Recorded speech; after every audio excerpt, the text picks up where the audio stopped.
कि कैसे फर्जी तरीके से दबाव बनाकर दिल्ली के मुख्यमंत्री के खिलाफ गवाह तैयार किए गए। और यह भी बता चुका हूं कि 456 गवाहों में से मात्र 4 गवाहों ने अरविंद केजरीवाल के नाम का जिक्र किया। किन परिस्थितियों में किया वो भी आपको बताया था कि 10 स्टेटमेंट लिया, 8 स्टेटमेंट को अनरिलाइड अपॉन डॉक्यूमेंट में डाला, 2 बाप बेटे राघव रेड्डी मंगुंटा रेड्डी से लिया और उसमें जहां केजरीवाल का नाम उन्होंने लिया उसकी बेल हो गई। जो व्यक्ति शरद रेड्डी नाम का है, जिसने बीजेपी को 60 करोड़ रुपए रिश्वत दी, जिसको खुद ईडी ने किंग पिन कहा, घोटालेबाज कहा, किसी और ने नहीं, मैंने नहीं, खुद ईडी ने कहा कि ये किंग पिन है, मुख्य घोटालेबाज है। भारतीय जनता पार्टी ने कहा कि ये किंग पिन है, मुख्य घोटालेबाज है। उस शरद रेड्डी को 12 बयान में 10 बयान उसने दिया, केजरीवाल का नाम नहीं लिया। अंतिम 2 बयान में जैसे ही उसने केजरीवाल का नाम लिया उसको बेल मिल गई। और सिर्फ बेल ही नहीं मिली, मई के महीने में 2023 में उसको माफी नामा भी मंजूर हो गया, यानी कि उसको माफी भी मिल गई। अब क्या हुआ? बयान तो आपने झूठे ले लिए और उस झूठे बयान के आधार पर दिल्ली के 3 बार के निर्वाचित मुख्यमंत्री को आपने गिरफ्तार कर लिया। मजेदार बात यह है कि ईडी का सरकारी गवाह शरद रेड्डी, जिसको पहले ईडी किंग पिन कहती है, फिर सरकारी गवाह बनाती है, फिर माफीनामा देती है, कोर्ट से माफीनामा मिलता है। जब वो शरद रेड्डी जो 60 करोड़ रुपए की रिश्वत भारतीय जनता पार्टी को देता है, जब वो शरद रेड्डी कोर्ट के पास पहुंचता है कि हुजूर मुझे अपने कंपनी के काम से या किसी और काम से विदेश की यात्रा करनी है, हमें विदेश जाने की स्वीकृति दी जाए, तो ईडी ने क्या कहा? ये 14 अप्रैल को एक अंग्रेजी दैनिक अखबार में छपी हुई प्रमुख खबर है। 14 अप्रैल को आज की खबर है, आज के दिन की खबर है, जरूर पढ़िएगा इसको। ईडी कहती है साहब ये तो हमारी इन्वेस्टिगेशन ही नहीं ज्वाइन कर रहा है,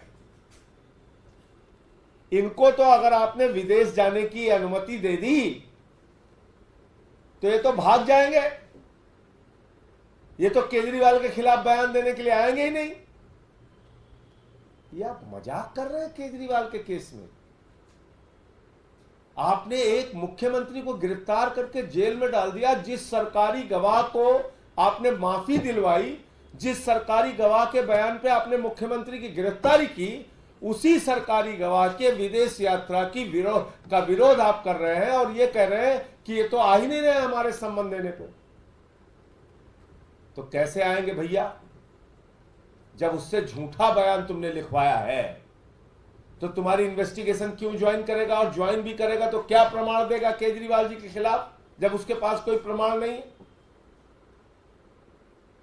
तो मैं समझता हूं माननीय सर्वोच्च न्यायालय को अपनी सुनवाई के दौरान इस बात को प्रमुखता से संज्ञान में लेना चाहिए कि कैसे फर्जी बेबुनियाद मामला बनाया गया।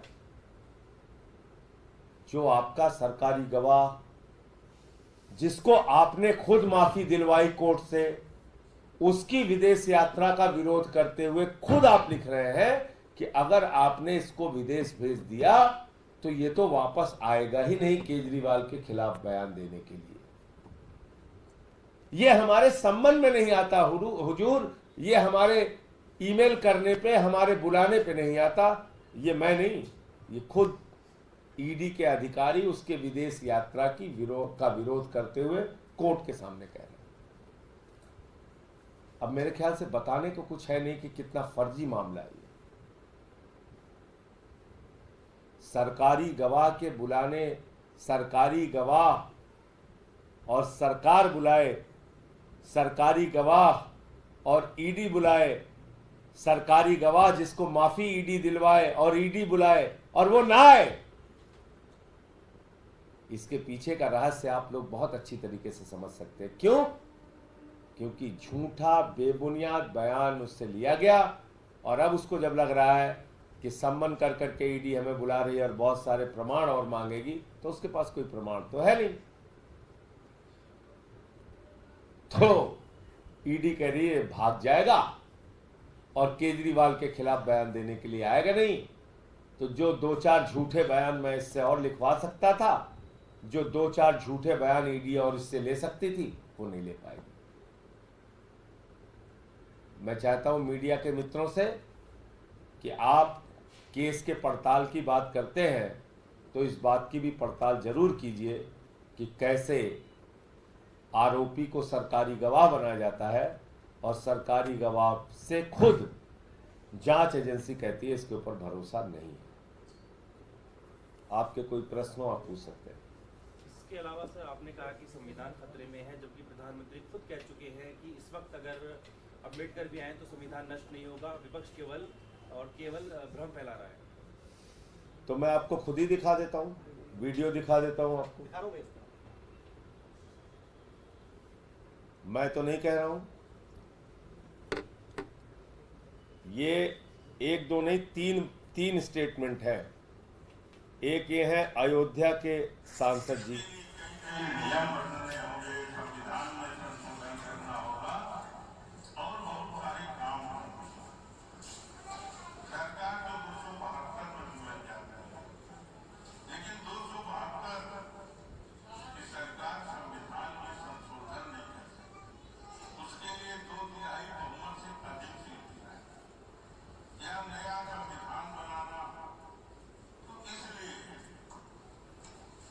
नया संविधान बनाना है। ये तो बीजेपी के सांसद हैं, केंद्रीय मंत्री रह चुके हैं, राज्य में मंत्री रह चुके हैं, बीजेपी के सांसद हैं अयोध्या से। लल्लू सिंह जी का बयान है कि नया संविधान बनाना है।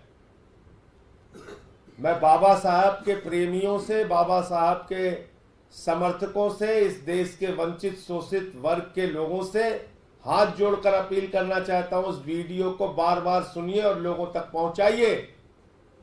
ये नया संविधान बनाना चाहते हैं, बाबा साहब के द्वारा लिखे गए संविधान को खत्म करना चाहते हैं। और जिस दिन बीजेपी नया संविधान बनाएगी, आरक्षण खत्म हो जाएगा इस देश के अंदर, आरक्षण समाप्त हो जाएगा। भागवत जी पहले ही कह चुके हैं बिहार के चुनाव में कि आरक्षण की समीक्षा करनी है। समाज के वंचित शोषित वर्ग के लिए जो बाबा साहब ने बहुत बड़ा हथियार आरक्षण का दिया है, उनको सशक्त और मजबूत बनाने के लिए ये तो नया संविधान बनाने जा रहे हैं, आरक्षण खत्म करेंगे। आगे और दिखाता हूं आपको, ये ज्योति मिर्जा जी है। बदलाव करने पड़ते हैं। अगर संविधान के अंदर हमें कोई बदलाव करना होता है तो आप में से कई लोग करते हैं कि उसके लिए दोनों जो हमारे सदन लोकसभा और राज्यसभा दोनों की उसके अंदर अमल चाहिए।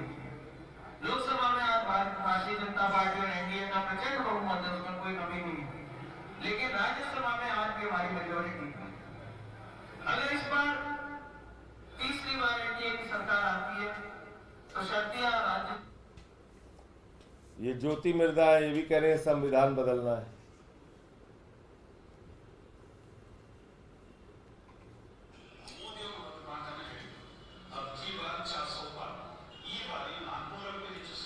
ये तो भाषा इसकी दूसरी है, लेकिन अंग्रेजी में इसका जो ट्रांसलेट लिखा हुआ आनंद हेगड़े जी का, उसका बयान है। ये तीनों स्टेटमेंट में देता हूँ आपको। तो इसके अलावा बीजेपी का आप मुझे बताइए, आज बाबा साहब डॉक्टर भीमराव अंबेडकर जी की जयंती है और ये सारे बयान इस बात को दिखाते हैं कि दरअसल भारत के प्रधानमंत्री का मकसद भारत के संविधान को बदलना है।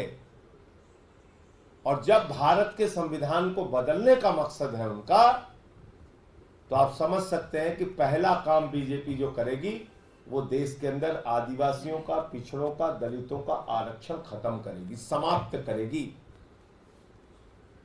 इसलिए इस देश के 85% जो दलित, शोषित, वंचित, पिछड़े वर्ग के लोग हैं, वो लोग कमर कस ले, तैयार हो जाएं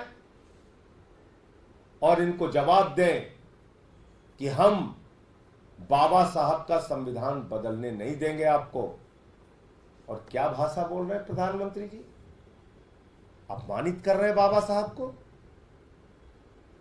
क्या कोई मां अपने बच्चे का कत्ल कर सकती है? बाबा साहब डॉक्टर भीमराव अंबेडकर जी ने देश का संविधान लिखा, आप धमकी भरे शब्दों में कह रहे हैं कि बाबा साहब भी आ जाएं तो संविधान नहीं बदल सकते।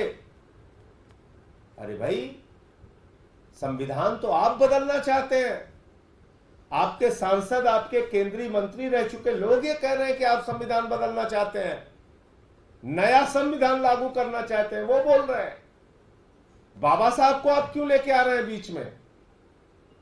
और बाबा साहब क्यों संविधान बदलना चाहेंगे, जिन्होंने इस देश के मजदूरों को, किसानों को, युवाओं को, महिलाओं को, वंचितों को, शोषितों को, पिछड़ों को, दलितों को, आदिवासियों को, सभी धर्म के लोगों को अधिकार दिया। वो बाबा साहब क्यों संविधान बदलना चाहेंगे? आपके मन में यह ख्याल क्यों आया मोदी जी? ये बाबा साहब को अपमानित करने वाली मानसिकता छोड़िए मोदी जी, ये अच्छी बात नहीं है। जिस भाषा में आप बोल रहे हैं बाबा साहब भी दोबारा आ जाए, तो अरे आपको कल्पना में भी नहीं सोचना चाहिए कि बाबा साहब संविधान बदलने जाएंगे। आप संविधान बदलना चाहते हैं और ये प्रमाण आपके सांसद, आपके मंत्री दे रहे हैं। आप कुछ पूछ रहे हैं? इसके अलावा बीजेपी का मैनिफेस्टो आया है, उसको आप कैसे देखते हैं? देखिए, वो जुमला पत्र है और घोषणा आगे की भरोसे की तब होती है जब पिछले की घोषणाओं को आपने सच करके दिखाया हो। आज बिजली पे, पानी पे, चिकित्सा पे, शिक्षा पे जो बात केजरीवाल जी कहेंगे वो ज्यादा प्रामाणिक मानी जाएगी, क्योंकि 10 साल में हमने, 8-9 साल में, 10 साल में हमने काम करके दिखाया। दिल्ली में जितनी गारंटी दी उससे ज्यादा काम करके दिखाया है। 10 साल का मोदी जी का रिकॉर्ड क्या है, उनका रिपोर्ट कार्ड क्या है? क्या उन्होंने 2 करोड़ नौकरियां नौजवानों को दे दी? 20 करोड़ नौकरी मिल गई इस देश में 10 साल में नौजवानों को। क्या वो काला धन ला पाए? 15 लाख हर खाते में चला गया। क्या किसानों को उनकी एमएसपी 2 गुना मिलने लगी? क्या 15 अगस्त 2022 तक जो पक्का मकान सबको देने का वादा किया था उन्होंने पूरा हो गया? क्या महंगाई खत्म हो गई इस देश में? मोदी जी कहते थे सिलेंडर देख के जाना घर से, अब बोल के दिखाइए आपकी सिलेंडर देख के जाना, मोटरसाइकिल देख के जाना, पेट्रोल देख के जाना, डीजल देख के जाना। आसमान में महंगाई पहुंचाई आपने।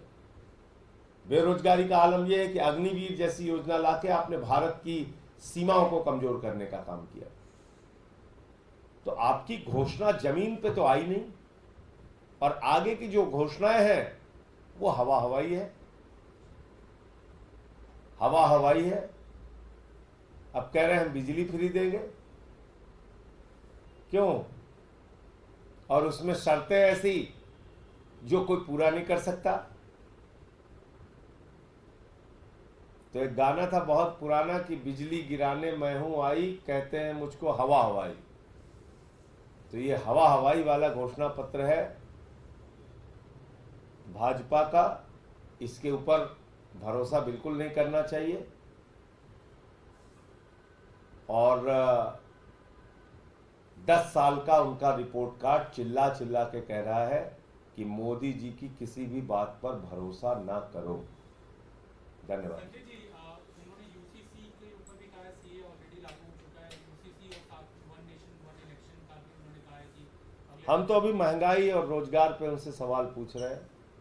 बाकी तो वो बहुत कुछ कह सकते हैं, वो तो 47 तक की योजना बना सकते हैं। उनके कहने में तो कोई रोक नहीं है। देखिए, वो भारत के प्रधानमंत्री हैं, वो कुछ भी कह सकते हैं, चांद पे घर भी बना सकते हैं, कुछ भी कह सकते हैं। धन्यवाद। है।